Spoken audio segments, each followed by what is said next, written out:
Dictation start होगी 5 second में। Start.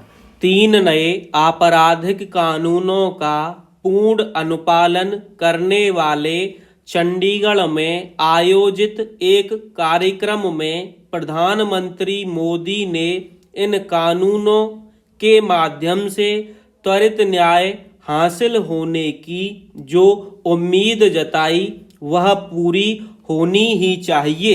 इससे ही इन 3 कानूनों भारतीय न्याय संहिता, भारतीय नागरिक सुरक्षा संहिता और भारतीय साक्ष्य अधिनियम की सार्थकता सिद्ध होगी। पूरे देश में इन तीनों कानूनों पर इसी जुलाई से अमल शुरू हो चुका है। चंडीगढ़ उनका अनुपालन करने में सबसे आगे रहा। अन्य राज्यों और केंद्र शासित प्रदेशों को चंडीगढ़ से न केवल प्रेरणा लेनी चाहिए बल्कि यह भी सुनिश्चित करना चाहिए कि इन कानूनों के जरिए लोगों को समय पर न्याय मिले। अभी तो तारीख पर तारीख का सिलसिला कायम है और इसके चलते निचली अदालतों से लेकर सुप्रीम कोर्ट तक में 5 करोड़ से अधिक मामले लंबित हैं।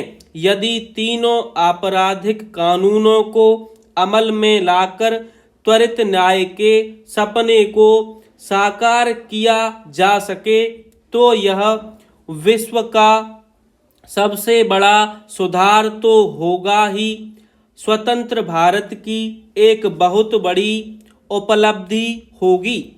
इसकी अनदेखी नहीं की जानी चाहिए कि पुराने आपराधिक कानून अंग्रेजों ने बनाए थे और उनका निर्माण भारत को गुलाम बनाए रखने के इरादे से किया गया था। यह ठीक है कि समय के साथ उनमें कुछ संशोधन परिवर्तन किए गए, लेकिन वे औपनिवेशिक प्रभाव से मुक्त नहीं हो सके। विडंबना यह रही कि पिछली सरकारों ने ना तो अंग्रेजों के बनाए कानूनों से मुक्ति पाने की कोई पहल की और ना ही न्याय में देरी को दूर करने के उपाय किए। न्याय में देरी केवल लोगों को हताश निराश ही नहीं करती बल्कि किसी न किसी स्तर पर देश के विकास की गति को भी बाधित करती है। इसके अतिरिक्त देश की छवि को भी खराब करने का काम करती है। जब समय पर न्याय नहीं मिलता तो कानून एवं व्यवस्था का आदर न करने और उसके उल्लंघन के आदि लोगों का दुस्साहस बढ़ता है।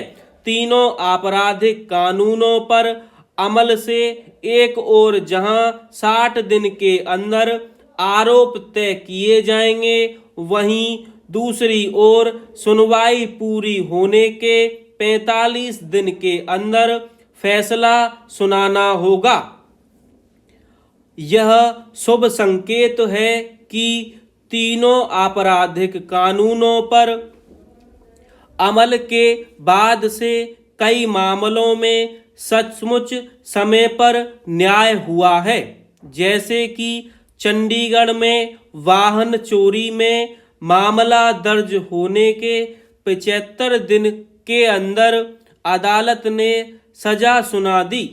इसी तरह अशांति फैलाने के एक मामले में 20 दिन में सुनवाई करके सजा सुना दी गई। दिल्ली में भी एक मामले में FIR दर्ज होने के 60 दिन के अंदर फैसला आ गया। ऐसा देश भर में सभी मामलों में होना चाहिए। इसी के साथ यह भी सुनिश्चित किया जाना चाहिए कि निचली अदालतों के जिन फैसलों को ऊंची अदालतों में चुनौती दी जाए वहां भी उनका निस्तारण आनन फानन में हो।